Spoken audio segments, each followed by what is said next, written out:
Watch the whole video to find all the hidden anime girls. Serious fathers who abandoned your family, why'd you do it? I came back from a tour to find out my wife was pregnant. I was 99% sure it wasn't mine because things were rocky for months before I deployed. Dead bedroom. I straight up asked her about it.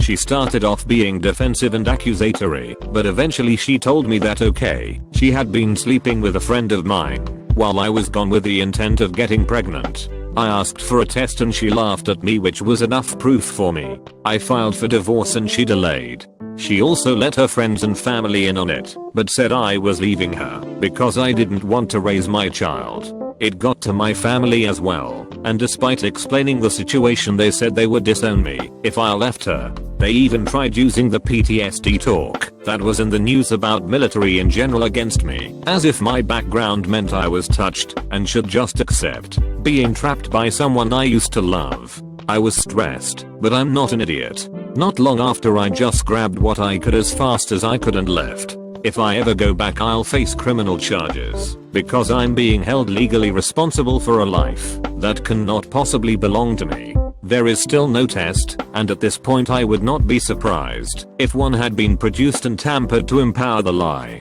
I'm thinking it will catch up to me one day, but until then I'm living relatively okay elsewhere. It is not right what she did, and I refuse to kneel. I would sooner die or have my legs broken to force surrender than willingly support a woman who attempted to get me to raise a kid that was a result of her own bullshit. She may get me eventually, but by then it'll be too late. She is not getting the payout she planned on. Instead, she is raising a kid alone, though I left her with a nice sob story obviously, and when the sword finally comes down, it'll just be so she can feel like she finally got me. She pointlessly ruined both our lives with this crap. I would've given her a kid on return. I just didn't want to impregnate her and then die and leave my unborn child fatherless, and I'm never going to forgive her for that.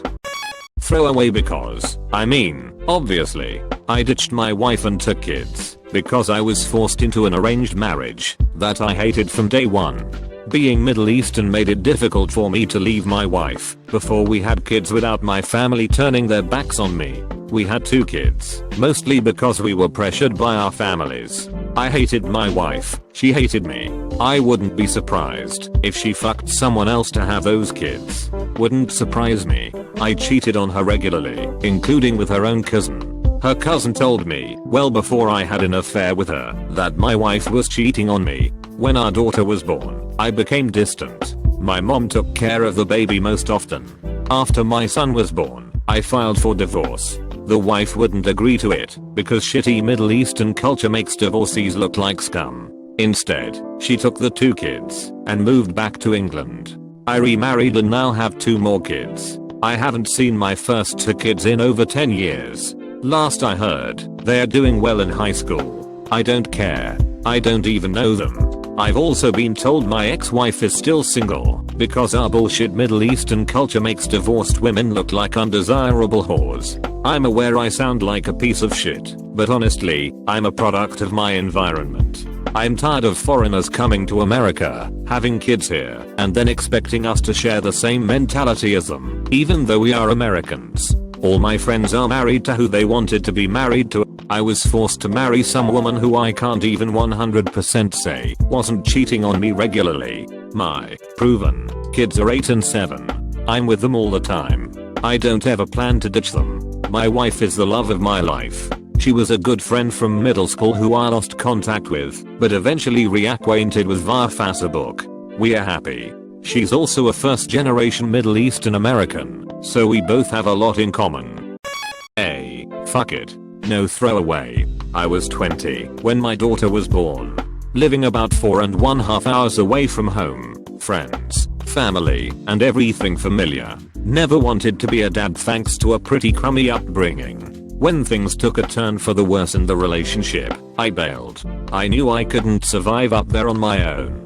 Young, immature, crappy job, etc. So I left during a heated argument in the middle of the night. I kinda just escaped. I pushed her out of my mind and did things of my own accord. Paid child support when I could. Birthday presents, maybe a phone call every once in a while. There was no father/daughter relationship. When you're several states away and never see her, it's a lot easier to pretend she didn't exist. Having no connection, it wasn't the hardest thing to do. I lived my own life with not much thought about her. This went on for a few years. I made a move to the West Coast, and during a trip back home in the East, I took a visit to see her. I remember crashing on my ex's couch and being awoken by a tiny person she was 4 at this point. Me and her mother both agreed that I don't bring up who I am or try to play dad. Just spend the day with her and enjoy ourselves. It was incredibly awkward for me at first, but slowly, things fell into places. Watching her stumble in winter boots, listen to her relays, experiment with new food, lemon pop a seed muffin, dance while we wait for the bus. Thanks to an odd encounter with an employee at an American Eagle, she called me dad. Surreal moment where I locked eyes with her, then her mom. It felt warm and beautiful and loving. We both ignored the comment, but everything inside of me was raging with emotion. We spent the remainder of the day goofing around and assembling a bed. After we put her to said bed, me and her mom talked for a few hours. It was an easy realization for me. After everything that happened that day, I needed to be there. I'll skip most of the details, but the visit happened in October 2010. I made plans to live there by 2012. I moved back home from Cali, worked several jobs, saved, planned everything meticulously so I wouldn't be forced back. In December 2011, I made the move up north. Our relationship was essentially friendship for a few months. She didn't have a father figure in her life and I wasn't about to drop a "Hey surprise, I'm the dad you've been missing." In the beginning it was her coming over for a Friday night sleepover or random park trips. Figuring out everything and how to be a dad. It was intense and the hardest thing I've ever had to do. Still learning, as I think every dad never stops figuring things out. I eventually told her who I was, and it wasn't this big emotional moment. I was just her dad, and she was happy to finally have one around. She doesn't realize I was missing for most of her childhood, and it's a conversation I'm not looking forward to having.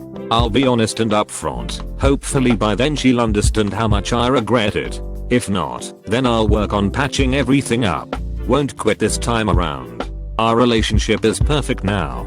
I have partial custody. She stays with me half of the week. We have paint fights and bake cakes, play flashlight tag in cemeteries, etc. My life is amazing, and I wouldn't trade it for anything.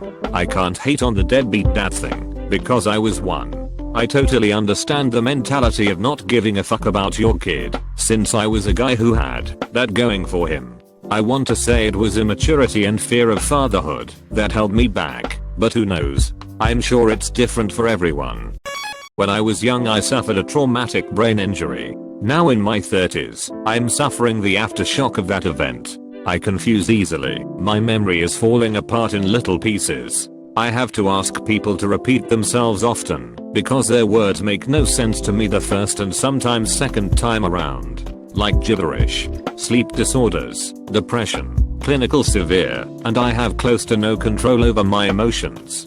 I wasn't always like this. I was a husband and a father to 4 kids. For 12 years I was married. One morning after a fight with my then wife, I attempted suicide. I was in a psych ward for around 8 days, and when I was released I was picked up by an advocate and driven to the airport to fly back to our home state to seek help with my mental health. 2 months after arriving, I received divorce papers in the mail. So, I'm not a part of my children's lives, because I'm becoming more and more unbalanced each passing year. I'm 33 years old. I'm losing my memories. I have absolutely no control over my emotions. I understand why she did it. I don't want my kids to find their daddy dead because he committed suicide. I guess it's not fair of me to want to be back in that life. All I ever wanted to be was a father and a husband. But because of my problems that won't go away, I was sent on a plane 3,000 miles away from the only things I cared about. I know I'm a burden. I know that I'm getting worse. The thought never occurred to me that the mother of my children would throw me away. I wouldn't have done it to her. Not like this. I'm so sorry to anyone who has to live without a dad. I want to be a father to my children, but that was taken from me when I was thrown from a car and suffered at B. I don't get to have that life anymore because the woman I was with for 16 years decided I wasn't worth the trouble.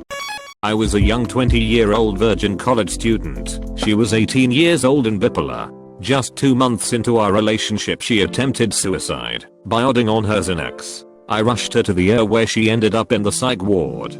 I continued to visit her for another few months because she was my first girlfriend, the first girl I had sex with, and I had codependency issues. I had sex with her again when she got out of the psych ward and she ended up pregnant. I panicked and insisted on an abortion. Initially she agreed, but then changed her mind and got angry at me for suggesting it. I didn't know what to do and bought her an engagement ring because I thought it was the right thing to do. My parents convinced me that it was dumb to marry a girl I'd only known for 4 months just because of a baby, especially one with mental issues, so I backed out. She ended up really hating me after that, and when summer came, we both went home thousands of miles away from each other. I was ashamed, so I didn't tell anyone about the baby except my immediate family. It was easier to just pay the child support and pretend that nothing happened. Eventually years passed by and with each year, it felt more and more awkward to try to make contact. I would occasionally cyberstalk the mother and I have found that she's recovered from her mental illness and become a great mom who met a great guy that she ended up marrying. It's now 15 years later and my daughter is thriving judging by Facebook pictures. I wouldn't mind if she wanted to reach out to me, but at this point, I would just be intruding on their happy lives to reach out to them. I feel that there is a slight possibility I have a 3-year-old child. I had a one-night stand over 4 years ago. Met her at a bar through a friend of a friend of a friend. We had/have no mutual friends. A couple months later, she's pregnant. We were using a condom, but she told me to take it off B/C she was on the pill. So I did, but I never climaxed. So I feel like the chance she got pregnant that night is unlikely, plus she also told me the child wasn't mine. B/C the conception date was a couple weeks different. After I inquired and then I lost contact with her, but she has my name/info. But I saw photos on FB a few months ago when she popped up as a suggested friend. B/C her number was still in my phone. I think the child looks a little like me, but I DK if I'm just being paranoid or not. What if the wrong guy is raising the child or else no manis and she just never told me? I don't know what would happen. I don't know if I could be in the kid's life. I had been dating this girl for about 3 years when she got pregnant and had our son. Our relationship had its ups and downs, but was alright for the most part. I was playing poker semi-professionally at the time, still had a part job, and I didn't have investments or savings. It was all in my poker bankroll. I had about $60k in cash in our apartment, which I kept in paper bags in a safe. I fucking kick myself every day that I didn't just put it in a bank, but I was worried about taxes. Every time I'd get to $10k in a bag, I'd put an elastic around it, and I'd start a new one. I had a horrid run of cards over the course of a few months, and when the money finally ran out I had to open up one of my sealed bags.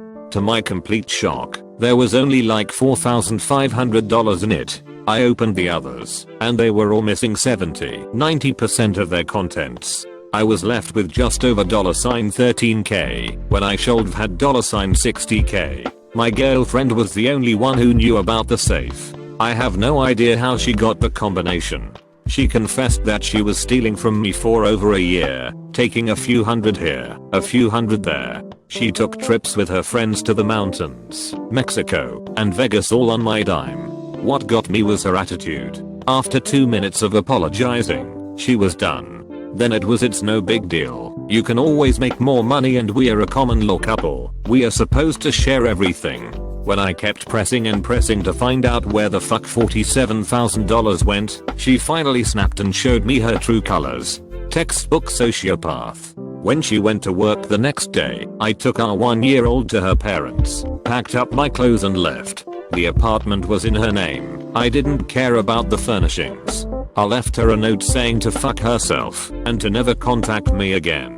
I moved across the country that following week to pursue poker full-time in Las Vegas. Unfortunately that didn't work out. I was playing with scared money and any profits I made got wiped out by the high cost of living. After about half a year there, I took my remaining money to Asia, where my plan was to live a hedonist lifestyle till the money ran out / the bank wouldn't lend me any more credit. Then I'd kill myself. I've been here in Asia ever since. My life back home is such a distant memory it doesn't even feel real anymore. I'm 32 years old. I have like $4,000 to my name. I make $500-800/MO from internet poker to pay my expenses. My life is a complete fucking train wreck, and I'll be surprised if I make it to see my 35th birthday. I was married for 7 years, enjoy 4 happy years, and then something switched in my ex-wife. Even with several years of no physical interaction, constant mental abuse, I planned on sticking with my family. However, my time was done in the military, and since I was stationed in her home country she already had a life there. I could not find suitable work, so I couldn't stay. We discussed it, and planned on having her move to America and she could go back home on vacation at any time. I got to America, the economy sank. I couldn't find work. Couldn't afford the immigration process. Several years went by, and we just grew more and more distant. Then finally, received the divorce paperwork. Only hear from my daughter once a year, usually on Father's Day, but not this year. I had a daughter, she is 8 now. Basically I tried to start a business, to support my fiancé and new family. Bad choice. Lots of stress, and drinking. Also bad choice. I put too much pressure on them. Picked up a night job to make ends meet. Came home to find wine glasses and someone else's cigarettes beside our bed. It snowed towards morning. Big footprints by my front door telling me there was a man who had left in the morning. It broke my heart, and I sank into an extremely depressive insanity. This was the person I had wanted to marry. Essentially I moved out, and had to focus on putting my own life back together. I moved to a different town. And by the time I was ready to be in contact with my daughter again, the ex was full of hatred. It made phone calls very difficult.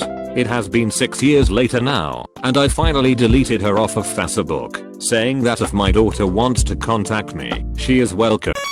Comment what the best or worst story was. Also remember to subscribe for more Reddit and Anime Girls.